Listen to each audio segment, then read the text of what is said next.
भुनक्तु सह वीर्यं करवावहै तेजस्विनावधीतमस्तु मा विद्विषावहै। ॐ शान्ति शान्ति शान्ति। ॐ सदाशिवसमारम्भां शङ्कराचार्यमध्यमाम् अस्मदाचार्यपर्यन्तां वन्दे गुरुपरम्पराम्। ॐ नमस्ते अस्तु भगवन् विश्वेश्वराय महादेवाय त्र्यम्बकाय त्रिपुरान्तकाय त्रिकाग्निकालाय कालाग्निरुद्राय नीलकण्ठाय मृत्युञ्जयाय सर्वेश्वराय सदाशिवाय श्रीमन्महादेवाय नमः। ॐ समस्तजनकल्याणे निरतं करुणामयं नमामि चिन्मयं देवं सद्गुरुं ब्रह्मविद्वरम्। Hari Om, salutations to all. So we are seeing the Vishwanatha Ashtakam. The word Kashi has different meanings. Yesterday we saw Kashi means that which is resplendent, Kashate, to shine. Now, there is Kashi Rahasya, which also says Kashi. The name of the city is also because of the tall grass of Kasha. Some people also opine Atharva Veda, the Dashakumara Charitam of Dandin, refers to the residents of the locality as Kashis. Some scholars, they say that Kashi is derived also from the name of a king called Kasha, who ruled in the 12th generation from Manu.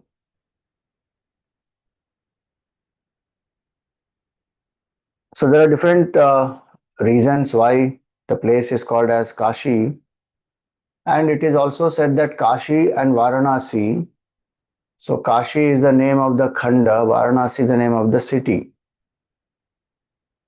They had distinct identity. When some Chinese traveler Pa Hien, 399 to 413 CE, is said to have arrived in the city of Varanasi, which is in the kingdom of Kashi. So we also know that Kashi Naresh, Mahabharat time also. Kashi Naresh, from his kingdom only this Amba, Ambika, Ambalika, they were brought by Bhishma. So today Kashi and Varanasi have become synonymous. But they had distinct identity at some point in time. And 7th century or so, it is said that they have become synonymous. So Kashi is the name of the kingdom, sometimes used also for the Janapada, and Varanasi is the name of the capital city of that Janapada. Today we use all these as synonyms: Kashi, Varanasi, Banaras, synonymously. So Varanasi, how does it come? We have in every shloka we have of this Kashi Vishwanatha Ashtakam, we have the last line saying Varanasi Purapatim Bhaja Vishwanatham. So what does Varanasi mean? Varanasi, that's the Varanasi, big C it is. Varanasi is the name. Many times we say Varanasi. Varanasi. So there the Atharva Veda mentions the river Varanavati, referring to the river called Varana. Mahabharat, Matsya Puran, Tirtha Chintamani, they mention Varanasi river, which joined the river Ganga. And the city got the name from the river itself called Varanasi, which was the earlier name of river Varana. Sorry, Varana, not Varana, Varana. So that is one opinion, that Varanasi itself is the name of a river which joined Ganga.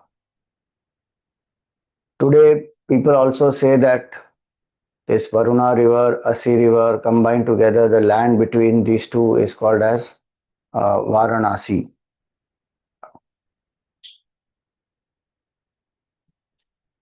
Because they say Varuna and Asi, so they made it Varanasi. Both these references are here, that how earlier it was called and how now it has become different.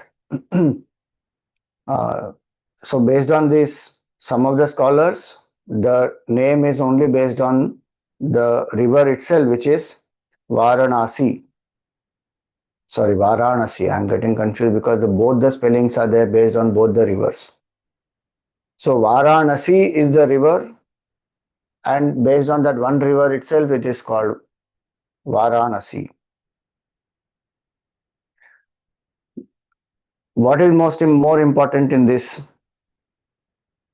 See, by 2nd century Patanjali's time, Varanasi was known as a town by the river Ganga, and many archaeological remains also show that Varanasi was established on Rajghat towards Ganga, and then it has grown southwards towards the river Asi.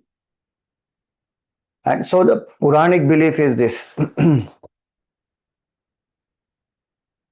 And they also say that this is the land between Varana and Asi. The names of the river Asi and Asi Sambed Tirtha are found in the Kashi Khanda and Agni Puran. In an attempt to identify the name of the river Asi with Varanasi, the Agni Puran calls it as a river Nasi. Different names and all are there. The important point only is this, that Bhagwan Kashi Vishwanath, so Bhagwan Vishweshwara came on the banks of this river. And you know, this Varana and Asi also, the Puranas, they say that they are born from the feet of the Yogashahi Vishnu Bhagwan. So they are born from the feet of Bhagwan.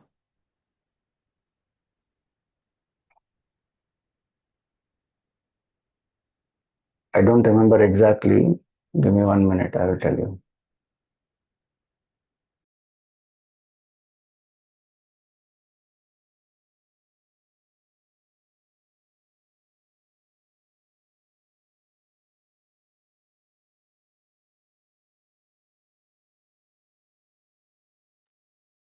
So this Vaman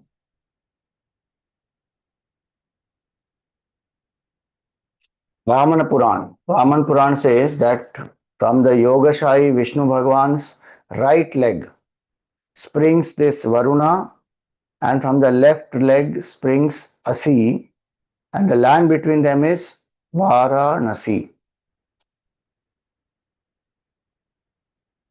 So Bhagwan Vishnu, from his legs, these two rivers are as though emanating, and Shivji as Vishweshwara is amidst this land, in this land.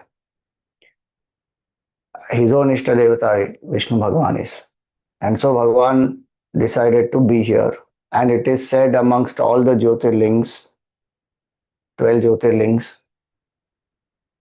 Now different Puranas will have different Mahima of each Linga. Worshipping Bhagwan Shiva in Varanasi gives the punya of worshipping all the Jyotirlingas. That is the significance of the Varanasi Jyotirlinga. And so Shankaracharya ji also, he went to Kashi. he composed both Vishwanatha Ashtakam and he composed Annapurna Stotram. Bhagwan Shiva and Mother Parvati, they stay there permanently. Now, we saw yesterday the first verse. Today we will see the second one. There is no specific context. It is said that Shankaracharya ji composes stotrams when he goes to any sacred place. He feels inspired, he composes stotrams based on the deity there. And so, like how Bhajagovindam has a context, or Manisha Panchakam has a context, like that, there is no specific context or a story which is connected to this composition of uh, Vishwanath Ashtakam. He stayed near the Kashi Vishwanath Mandir and visits Bhagwan, feels inspired, he makes this composition. So now the second shloka today.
वाचामगोचरमनेकगुणस्वरूपम् वागीशविष्णुसुरसेवितपादपीठम् वामेन विग्रहवरेण कलत्रवन्तम् वाराणसीपुरपतिं भज विश्वनाथम्.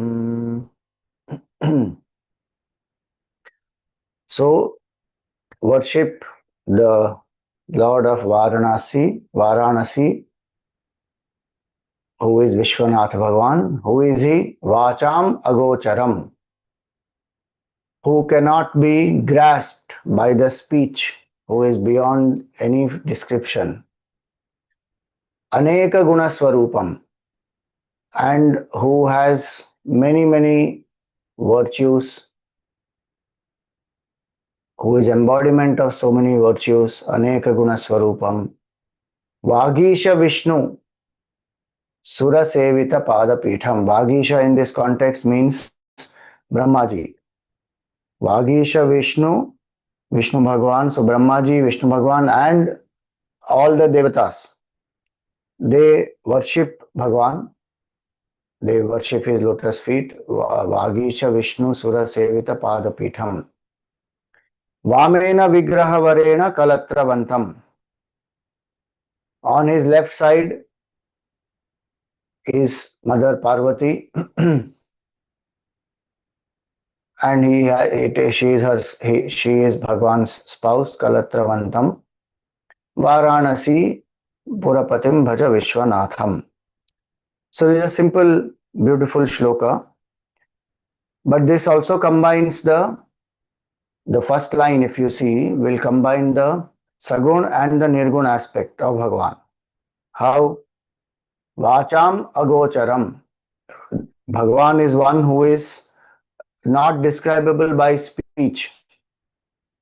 So anything that is having name, form, qualities will be describable by speech. Here it is that Bhagwan is in the Nirguna Swarupa as infinite consciousness, beyond name, form, attributes, qualities. So Bhagwan is not describable through speech. See, words are very, very limited. Even if we have the even human emotions, to describe them using words is very difficult to completely convey. One can only, estimate. So we say, I am feeling love, I'm feeling anger, I'm feeling, let us say, jealousy.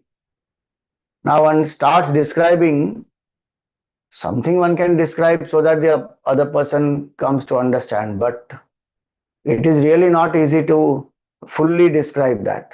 Just one indication can be given. Even feelings, we are saying that feelings, ideas, thoughts, creative insights, to some extent one can describe. Then it is left to the other person who is listening or reading to understand, okay, what does this really convey, the depth of it, how much does it convey. Now imagine even finite things to describe, it becomes difficult. Then what to talk about the infinite, that supreme consciousness. Shivji is representing that consciousness, Shiva Tattva, what the Mandukya Upanishad calls Shantam Shivam Advaitam Chaturtham Manyante Sa Atma Savigneya. That is our self, that is infinite consciousness, our true nature. What is it? Adrishtam, agrahyam, avyavaharyam, alakshanam, achintyam, avyapadeshyam, ekatma pratyasaram, prapanchopashamam, shantam, shivam, advaitam. That's the whole mantra. It can't be thought of, it can't be grasped, it cannot be, explained. Many things like that will come. Beyond the state of waking, dream, deep sleep. So that infinite consciousness, vacham agocharam. Then why are so many descriptions given, so much stotrams are written, so many mantras are there in the Upanishads? They all are only indicative.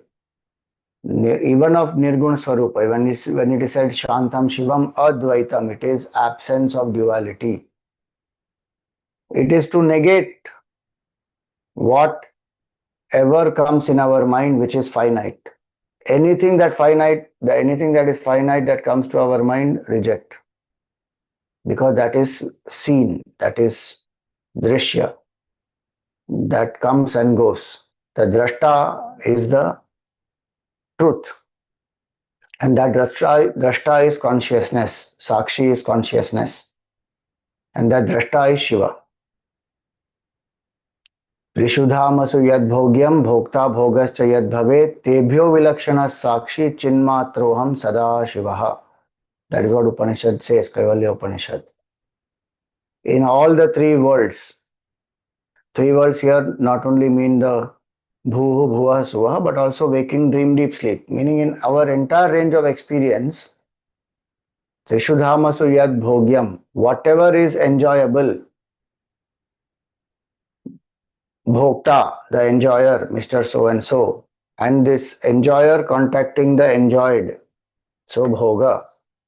Bhokta, Trishudhamasu yad bhogyam, bhokta, bhoga. The enjoyer, the enjoyed, the enjoyment, the truth is beyond the three. Tebhyo vilakshana. Apart from these three, is the Sakshi, is the infinite consciousness. What is its nature? Chinmatroham, it's only consciousness. And Sadashiva, most auspicious. So, that consciousness cannot be described. We say consciousness because words are the medium through which one can communicate. But what state that indicates, we have to understand. Otherwise, one can think consciousness as also, people are conscious, then they become unconscious. Or people mistake consciousness to be conscience. It is not. Conscience is pure intellect. Having Viveka Shakti, that is conscience. The conscience is that which helps me to know what is right, wrong. Consciousness is enlivening intellect. So conscience works because of consciousness. And conscience is a sharp, subtle intellect which has clarity, which has discriminative capability. So consciousness is indescribable. All the descriptions which are given are only pointers so that we lift our mind away. It is actually neti neti. That first line, first half, vacham agocharam, indicates the Upanishad methodology of realizing consciousness. And what is that? Neti neti. Negate, not this, not this, not this. This bhokta, bhogyam, and bhoga. Negate. Then what happens? Chinmatroham. Only infinite consciousness remains. And that one will know. So the words are, as Gurudev would say, they are pointers to contemplate in that direction. Lift the mind to that and then let it go. So vacham agocharam. It indescribable by speech. Because thought itself cannot grasp, then how speech will express? Speech is a further expression or grossification of what? The thought. That which cannot be grasped by thought itself. Why? Because it is the enlivener of thought. Yan manasa na manute yena ahur manomatam tadeva brahmatvam vidhi nedam yadidam upasate. Kenopanishad says, know that to be Brahman. What? Which cannot be thought of by the mind, by the thoughts, by the intellect, but because of which the mind thinks. Know that consciousness to be Brahman, not this which you worship. When a person is ready for the highest, then one will drop lower supports. Our Sanatan Dharma itself will say you drop the murti, drop the form and come to the formless. Ramakrishna drops the form of Mother Kali, glides into consciousness. Again, I'm saying glides into consciousness. It's not some aeroplane where you can glide like that, but meaning breaks free from the limits of the finite.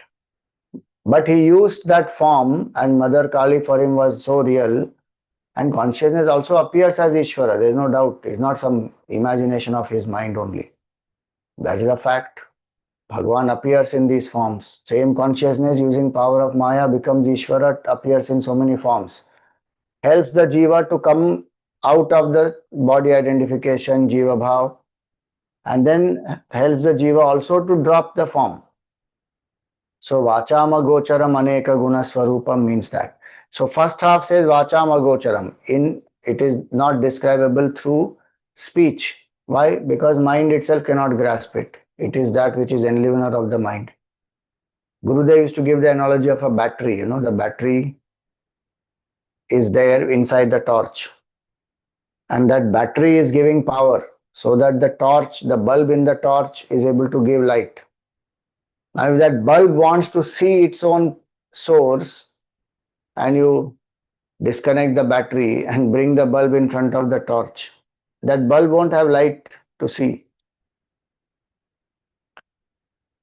Like that, Gurudev used to give the example that this mind and speech and the body, etc., they are functioning because of consciousness. So they cannot grasp. They are the effects. They are finite, perishable. This is infinite, imperishable, the cause. So vachama gocharam. Though it is indescribable, it is felt. That is the whole point. It is not some abstract thing. Okay, indescribable, mata nahi hai, nahi hai, beyond body, mind, and speech. Every minute we experience it. Aham, aham, aham. I am, I am, I am. That. Chinmatroham means that. Aham, asmi. Our feeling is I am. Even when BMI is dormant in the deep sleep, I am. Samadhi, I am. Under chloroform, I am. Never will one experience I am not. Even if the body drops, one dies, one will never experience I am not. I am. That I am is Shiva Tattva. It is imperishable. So first half indicates that Vachama Gocharam. Then Aneka Guna Swarupam. Next half says Bhagavan Shiva is the embodiment of so many virtues. So the form of Bhagavan Shiva also represents the virtues. Gangaji represents, yesterday we saw, flow of devotion, knowledge, service. Long jata is for tapasya, austerity, freedom from body identification. Third eye represents the intuitive realization of the truth. Bhasma, Bhagavan applies no attachment to the body. Bhagavan is embodiment of fearlessness. So many factors which create fear, even one of them is enough to create fear in our mind. Bhagavan is amidst all of these and absolutely fearless. Dead body creates fear in our mind. Ghost creates fear in our mind. Snake can create a fear in our mind. Tiger creates fear in our mind. But Bhagavan has applied Bhasma. There are ghosts and goblins around him. They are the Bhutaganas, Pretaganas. Those who are rejected by the world are accepted by Bhagavan. Poison is there in his neck. Snake is there around his neck. Sitting absolutely fearless. Why? Vairagyameva bhayam. Embodiment of dispassion. No attachment, so no fear. Attachment brings fear. Attachment brings sorrow. Attachment brings anger. None of this. Bhagavan free. He can use anger, but he will never be controlled by anger. So these are many qualities like that Bhagavan has. Freedom from attachments, victory over lust, victory over aggression, always in equanimity, engaged in contemplation. And also at the same time, he is in charge of destruction of the Srishti. So the whole Srishti, Pralaya, he is in charge of. So that way, Aneka Guna Swarupam. Many qualities Bhagavan has. And our purpose when we do the Dhyan of Bhagavan through the form is to internalize these qualities. The form, the color, they represent certain values. So Bhagavan is Karpura Gauram, red in color, white in color. And Karpura, white is a symbol of complete surrender also for the Jiva. Karpura represents surrender. And Bhagavan is Karpura Gauram. White in color, white is the color of purity, Brahman. Color of Brahman meaning we indicate Brahman through white light. That analogy, that one white light becomes seven. In that way, one Brahman passing through the prism of Maya appears as this duality, this whole Srishti. So white color Bhagavan has. And yet he is in charge of destruction, Tamoguna, which is black color. So not only the embodiment of values and virtues. What is the difference between value and virtue? Value is what I appreciate. Virtue is how I live that. So he is not only embodiment of values, living as virtues, but even opposing things find balance in him. Like I said, white and black. Like that, peace and anger. Third eye, Bhagavan opens, the world will burn, and people are scared. Hare, Shivji should not open his third eye. But at the same time, he is most peaceful. Contrary things are there in harmony in him. He is the master of yoga, which is the state of silence, oneness with Bhagavan. And he is the originator of sound also, and language. Sanskrit, Damru language, his Damru creates that Maheshwara Sutras. 14 sutras and then Sanskrit language came from it. So like this, contrary values also are there in him. He is the substratum for all. He can engage in the world, yet withdraw fully from the world. He is a Grahasthi, yet rooted in dispassion. People think Grahastha means just enjoy. Grahastha is meant to cultivate bhakti and vairagya. That's the purpose of Grahastha ashram. It is not for bhoga vritti. It is not a license to drop spiritual practices or postpone it, saying after Grahastha ashram I will do. No, no. He has a family and yet he has full detachment and dispassion. And all his children are born without any physical union. That is another strange thing. None of them are born by physical union. They are born, different stories are there of it. So if you see Bhagwan, Shiva, embodiment of virtues, and it is not only one type, always pure sattvic values and virtues. So-called opposing forces also are there in him in harmony. So Vachama Gocharam Aneka Guna Swarupam Vagisha Vishnu Sura Sevita Padapitham. Brahmaji, Vishnu Bhagwan, Devatas, they all worship Bhagwan, and specifically in Varanasi, they go and worship. Like yesterday we saw. So Bindu Madhav Mandir also is there, the Shashwamekh Ghat is also there. They have gone there, they have worshipped Bhagwan there. And in general, the legends which are given, like Shiva Puran, where Brahmaji and Vishnu, both of them are wondering who is the greatest, and Bhagwan Shiva appears as a column of light. Lingodbhava Murti is called. Infinite column of light, and they both understand that, oh, Shivji is the greatest. And so they worship. Devatas, of course, they worship Bhagwan Shiva. Whenever they have some trouble, they go to Bhagwan Vishnu or Bhagwan Shiva. So, Vagisha Vishnu Sura Sevita Padapitham. Vamena Vigraha Varena Kalatravantam. On his left side is his consort, Mother Parvati, and he is always united with her, meaning Shiva and Shakti are one, and he always has, even the first shloka said about it, even the second shloka, and this is one unique thing that comes in this whole composition. Some 3-4 times this will come, that on the left side is Mother Parvati, and Bhagwan is never away from her. So though, see, this itself is a contrary thing, na? Mother Parvati is always there with him, yet he is abiding in non-dual truth. He is Brahman, yet Maya is always there. Not to, don't again bring some gender bias in this or gender inequality in this, saying, okay, she is always there, but he doesn't care for her, he is absorbed in thinking of Brahman. No. He loves her, he has given one half of his body also to her.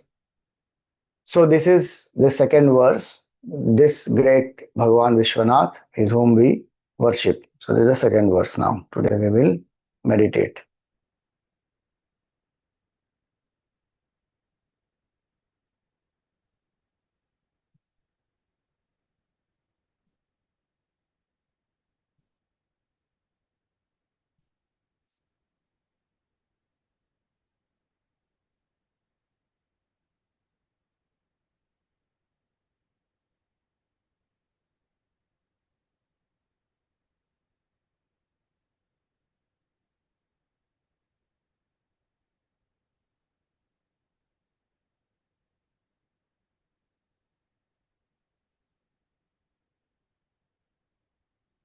Sit erect, the head, the neck and the spine in a straight line. Close your eyes gently. Relax the shoulders. Let your hands be in your lap, palms facing the sky.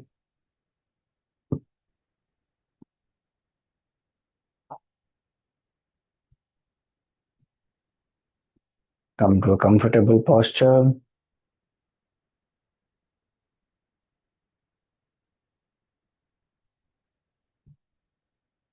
Without any strain in any part of the body.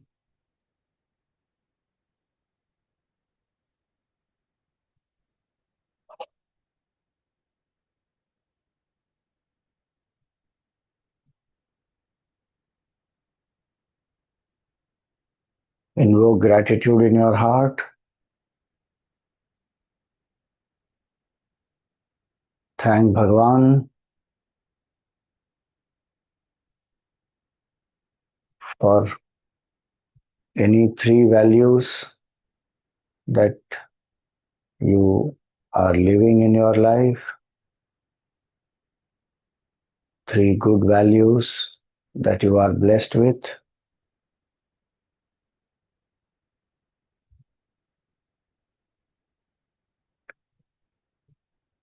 Think about what are the top three values that you consider important, how you are living them,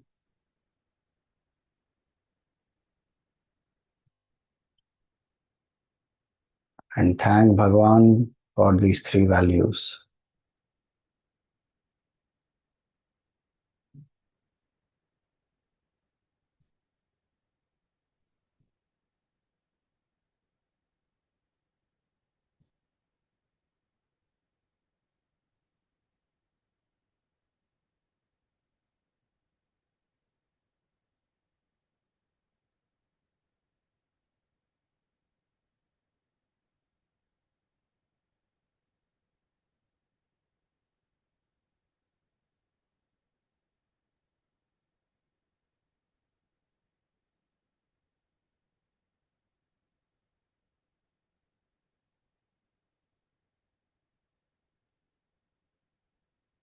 Suggest to the mind that for the next 20 minutes I am steady and still without any movements.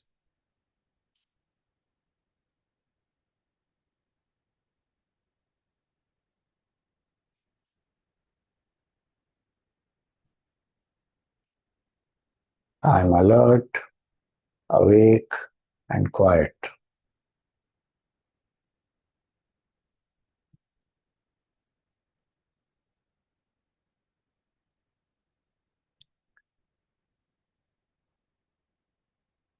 I am only a seeker, a devotee, and my goal is self realization.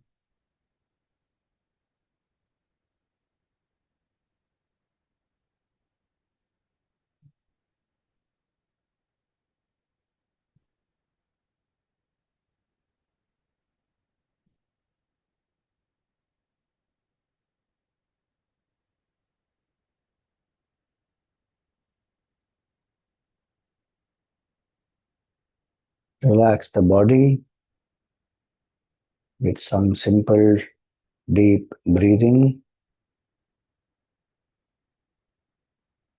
slow, steady, and deep without any jerks. As we say, inhale, take a deep breath. Mentally, if you like, you can say she, and as you exhale, we say relax, you exhale. Mentally say va, and let go of any stress or strain in the body.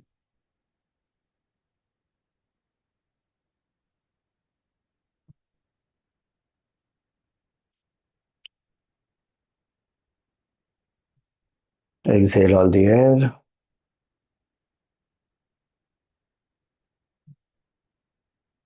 Inhale.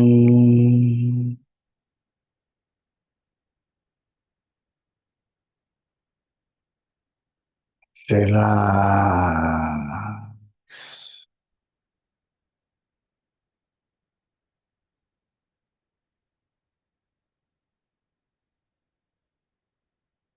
Inhale.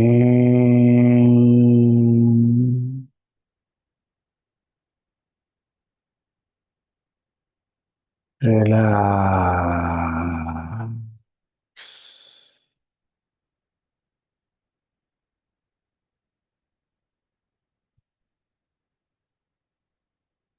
Inhale.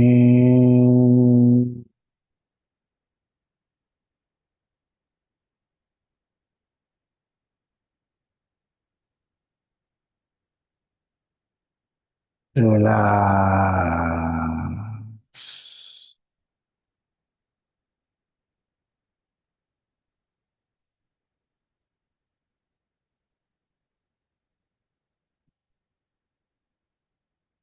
Inhale.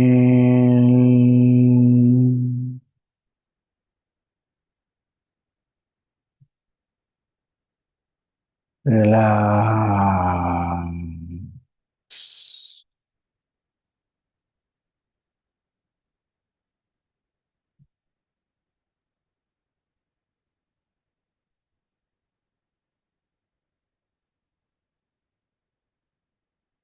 Deep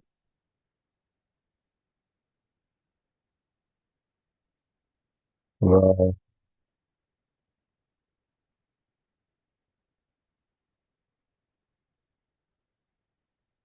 in.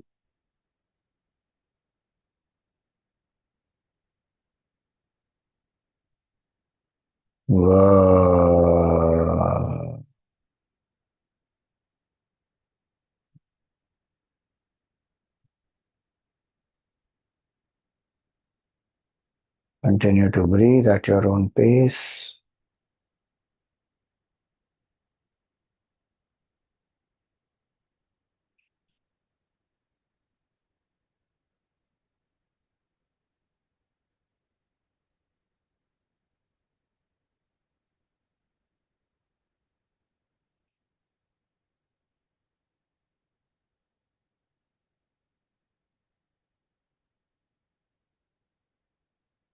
Deep breathing makes the body relaxed, makes the mind quiet.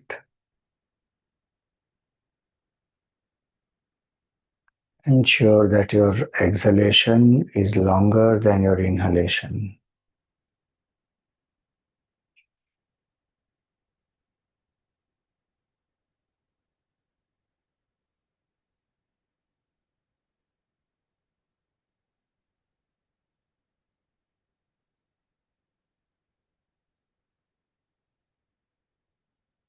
In the space between the two eyebrows or in your heart, visualize a circle of white light.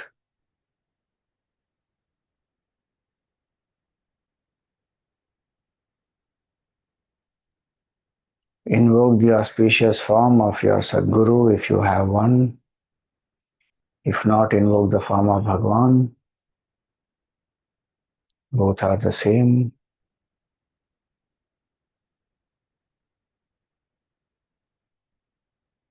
With all devotion and gratitude, feel that you are in front of your Sadguru.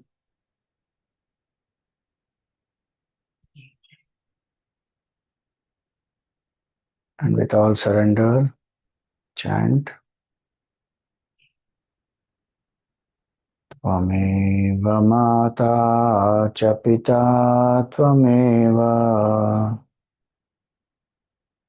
Tvameva Bandhuscha Sakha Tvameva Tvameva Vidya Dravinam Tvameva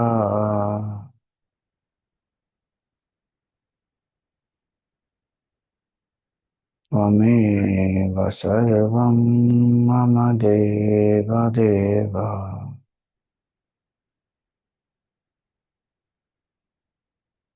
Tvameva Sarvam Gurudeva Deva.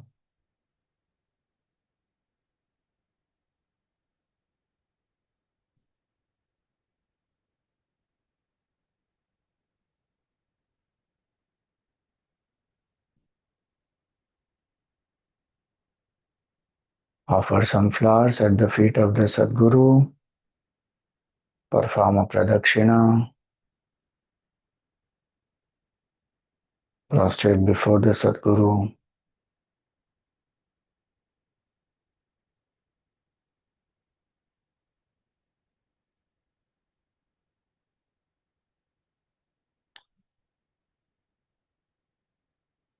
Repose the form of the Sadguru back into your heart.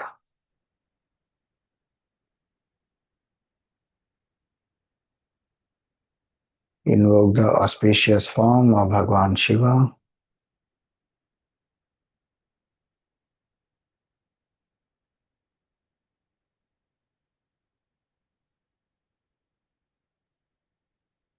Bhagwan is sitting on a tiger skin. He is seated in Padmasana.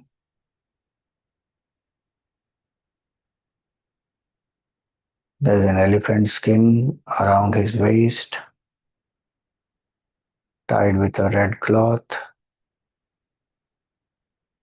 holding the deer skin on his chest and shoulders.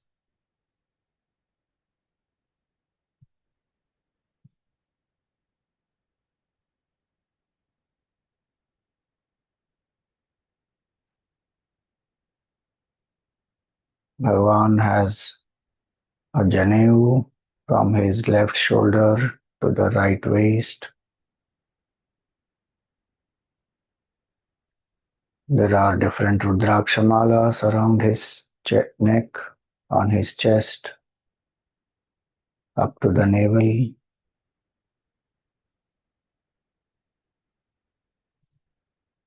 The right hand of Bhagwan is blessing us, granting fearlessness. Left hand is on his left knee.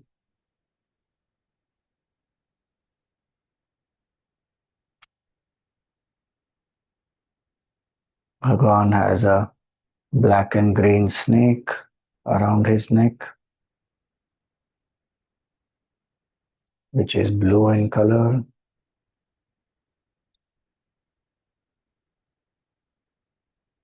There are earrings in the earlobes of Bhagwan.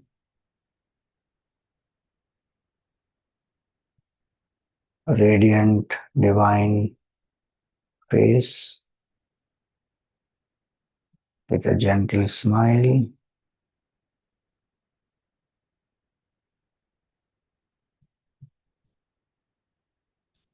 Bhagwan's two eyes are partially closed.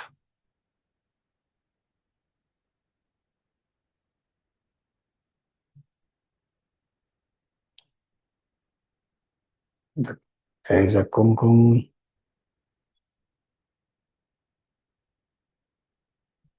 dot just below the third eye. Bhasma is applied by Bhagwan on his forehead.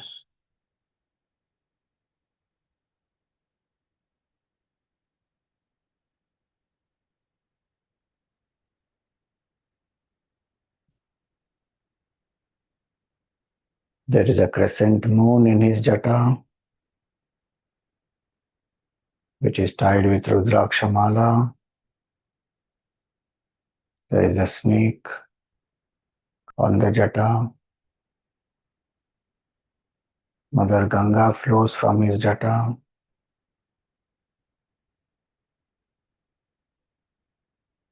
And there is a bilva leaf on the jata.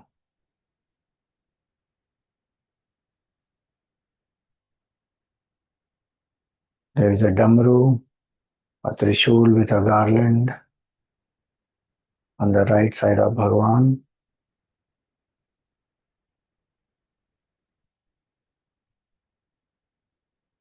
This is the most auspicious form of Bhagwan Shiva.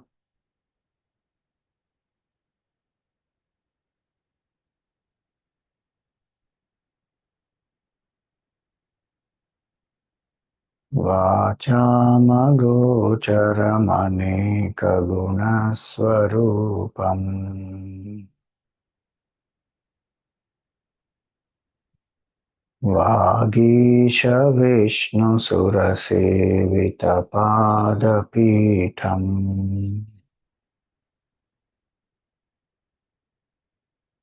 Women विग्रहवरेण कलत्रवन्तम्